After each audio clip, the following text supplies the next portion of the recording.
Ayan, boost of immunity tayo guys. Meron akong, ito yung daily vlog ko na ginagawa ko talaga araw-araw para sa aking immunity. Ayan, meron akong pineapple, banana, dahon ng ampalaya at saka tomato. Ayan.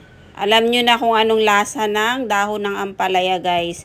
Kaya ako siya nilagyan ng pinya at saka banana kasi sobrang pait. Tapos warm water lang talaga yung nilagay ko.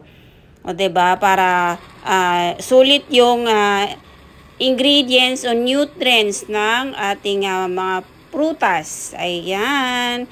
Dagdag immunity na to sa ating katawan. Natural na mga vitamins ang makukuha natin dito, guys. Kasi hindi ako mahilig uminom ng mga capsule na mga vitamins. So, ito ang lagi kong ginagawa. So, thank you for watching guys and God bless sa lahat. Stay healthy tayo.